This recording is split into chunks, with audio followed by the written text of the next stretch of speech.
Upadhyay news nation के digital platform में आप सभी का स्वागत है।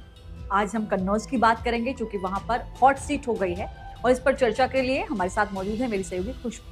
बिल्कुल, बहुत स्वागत है आप सभी का। तो आज हम कन्नौज की बात करेंगे। आज हम बात लोकसभा चुनाव की करेंगे क्योंकि कल ही सेकंड फेज का चुनाव होना है। ऐसे में ये चुनाव कितना दिलचस्प रहने वाला है।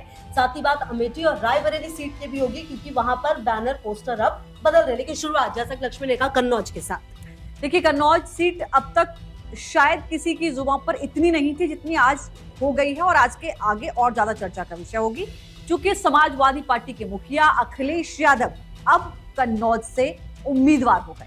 बिल्कुल, देखिए सुब्रत पाठक जो हैं अब उनके साथ होंगे, मतलब लड़ेंगे साथ में ऑपोजिट में। और सुब्रत पाठक का ये कहना है कि अब ये जो चुनाव है वो हिंदुस्तान वर्सेस पाकिस्तान का हो गया। तो अब इसी से अंदाजा आप लगा लीजिए ये जो कन्नौज की सीट होगी वो कितनी ज्यादा महत्वपूर्ण हो जाएगी। 12 बजे का वक्त होगा लगभग जब नामांकन के लिए पहुंचेंगे और इस पूरे अवसर को एक आप समझिए रैली पूरी की जाएगी और इसे बहुत भारी भरकम कुल मिलाकर बनाने की तैयारी है। तो इत्र नगरी अपने आप में बेहद महत्वपूर्ण हो जाती है, खासकर जब हम कन्नौज की बात करते हैं तो इस सीट का आप इतिहास समझिए। 1999 में मुलायम सिंह यादव कन्नौज और संभल 2 जगह से लड़े थे और दोनों जगह से जब वो जीते तो उन्होंने कन्नौज सीट को अपने बेटे यानी अखिलेश यादव के लिए छोड़ दिया और 2000 में अखिलेश यादव यहाँ से उपचुनाव लड़े और जीते।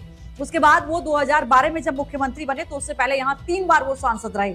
डिंपल यादव 2014 में जब मोदी लहर थी तब भी यहाँ से जीती, लेकिन 2019 में यहाँ से सुब्रत पाठक भारतीय जनता पार्टी की ओर से जीत हासिल करने में कामयाब रही। बिल्कुल, तो अब चलिए देखना दिलचस्प होगा कि कन्नौज में क्या कुछ होता है। बहरहाल देखिए, अगर आप लोकसभा चुनाव की बात करें तो कल है सेकेंड फेज और इसमें 13 राज्य 88 सीट। पहले ये 89 थी लेकिन बसपा के एक प्रत्याशी का निधन हो गया जिसके बाद जो अब सीट है संख्या वो रह गई 88। और कल का जो ये चुनाव है महत्वपूर्ण इसलिए भी हो जाता है क्योंकि राहुल गांधी की सीट वायनाड, शशि थरूर की सीट, साथ ही साथ जो हेमा मालिनी की सीट है मथुरा, इन तमाम जगहों पर चुनाव होने वाले हैं। नजर लगातार यही रहेगी कि आखिरकार कौन कहां जीत हासिल करेगा और किसके पक्ष में जनता वोट करने वाली है। तो देखिए, इस पर भी नजर रहेगी। अब चूंकि हम कन्नौज की लगातार जिक्र कर रहे हैं तो कन्नौज सीट अब हॉट सीट क्यों हो गई है, वीवीआईपी सीट क्यों हो गई? जाहिर है किसी पार्टी का मुखिया आज जिस चुनाव में जिस सीट पर उतरे तो वो हॉट सीट हो ही जाएगी।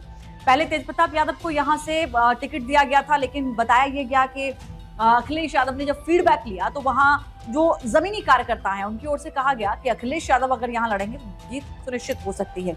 लेकिन यहाँ ये समझना होगा 2019 में आप देखिए, 2014 में डिंपल यादव जीती लेकिन 19 में यहाँ सपा बसपा आरएलडी का गठबंधन था। बावजूद इसके बीजेपी यहाँ जीती, सुब्रत पाठक ने यहाँ जीत हासिल की और डिंपल यादव को हरा दिया। तो सवाल ये कि इस बार ऐसा क्या समीकरण बनता हुआ अखिलेश यादव को नजर आया जो वो खुद यहाँ से मैदान में उतर गए?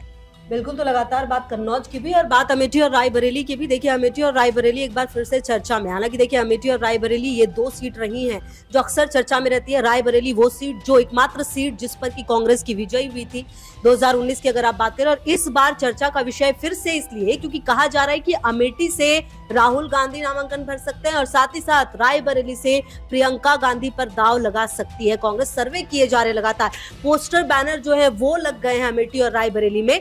तो क्या अब एक बार फिर से अमेठी का रुख करने वाले हैं?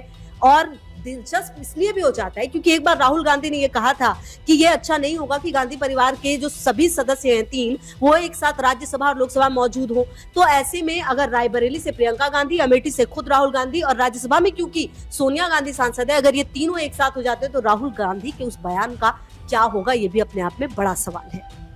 तो देखिए, इलेक्शन होना है और कई सारी ऐसी हॉट सीट हैं जिन पर निगाहें रहेंगी। खासकर चूंकि आज कन्नौज का जिक्र हम इसलिए भी कर रहे हैं, आज नामांकन अखिलेश यादव का एक बड़ी तस्वीर पेश करेगा। रामगोपाल यादव की तरफ से जब इस बात का बयान आया कि कोई इफ बट नहीं है, वो नामांकन भरेंगे, तो सारे जो समीकरण थे, जो कयास थे, जो संभावनाएं थी, उन सभी पर ब्रेक लग गया।